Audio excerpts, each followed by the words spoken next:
దేవునికి స్తోత్రం. ప్రభుని యేసుక్రీస్తు నామములో ఈ వాగ్దాన కార్యక్రమాన్ని చూస్తున్న ప్రతి ఒక్కరికి ప్రభు పేరట నా వందనాలు తెలియజేస్తూ ఉన్నానండి. ఈరోజు దేవుని యొక్క వాగ్దానం చూద్దాం. సమూయేలు మొదటి గ్రంథము 12వ అధ్యాయము 22వ వచనాన్ని చదువుకుందాం. యెహోవా మిమ్మును తనకు జనముగా చేసుకున్నటకు ఇష్టము కలిగి ఉన్నాడు. తనకు ఘనమైన నామము నిమిత్తము తన జనులను ఆయన విడనాడుడు. దేవునికి స్తోత్రం. ఇందులో ప్రాముఖ్యమైన మాట గమనించాలి ప్రియ దేవుని బిడ్డలారా.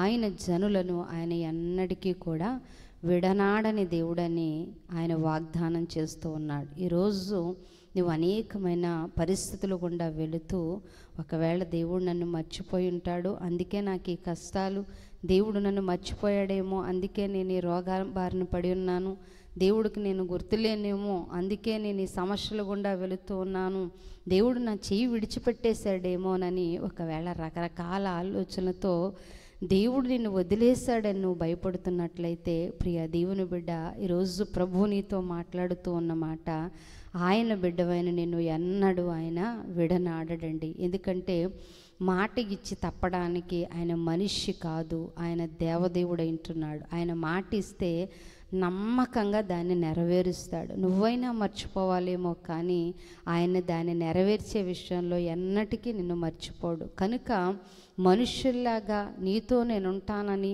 నీకు సహాయం చేస్తానని అవసరం వచ్చినప్పుడు మొక్కం చాటేసేవాడు కాదు. కానీ నా దేవుడు అంటూ ఉన్నాడు, నేను ఎన్నటికీ నిన్ను విడువను ఎడబాయను, ఎప్పటికీ ఆయన నిన్ను విడిచిపెట్టను అంటున్నాడు. నీ కష్టంలో నువ్వు ఉన్నా, శ్రమలో ఉన్నా, బాధలో ఉన్నా, వ్యాధిలో ఉన్నా, అప్పుల్లో ఉన్నా, శోధనలో ఉన్నా, గడ్డు పరిస్థితులు గుండా వెళుతూ ఉన్నా, నీ బలహీన స్థితిలో ఉన్నా, సంపన్న స్థితిలో ఉన్నా, ఏ స్థితిలో ఉన్నా కూడా నిన్ను ఆయన ఎడబాయని దేవుడుగా, విడువని దేవుడుగా ఉంటూ ఉన్నాడు. కనుక ఆయన ఈ మాట చేత నీతో మాట్లాడుతూ ఉన్నాడు. కనుక నువ్వు దీనిని నమ్మి విశ్వాసంతో నా దేవుడు నాతో కూడా ఉన్నాడని ఆయన వైపు విశ్వాసం కలిగి చేతులెత్తి ప్రార్థించగలిగితే తప్పకుండా ప్రతి క్షణం నీతో ఉండి నేను బలపరిచేవాడై ఉంటున్నాడు. అట్టి కృప దేవుడు మీకు అనుగ్రహించునుగాక. ప్రార్థన చేద్దాం. కృపా సత్య సంపూర్ణుడా, సకల ఆశీర్వాదానికి కారణభూతుడు వగు దేవా, మీ పరిశుద్ధమైన ఘనమైన నామానికి స్తోత్రాలు.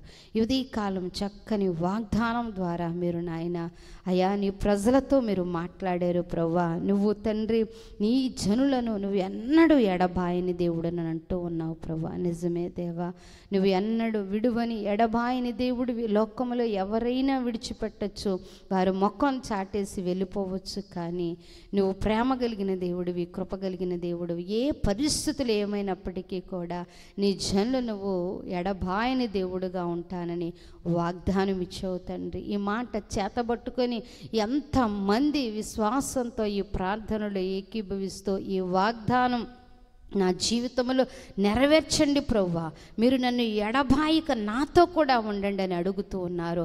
వారందరితో కూడా నీ కృప, నీ సన్నిధి మీరు నిత్యముగా ఉందురుగాక. అట్టి కృపతో నింపి నడిపించి మహిమ పొందుకోమని యేసు నామములో ప్రార్థిస్తున్నాము తండ్రి.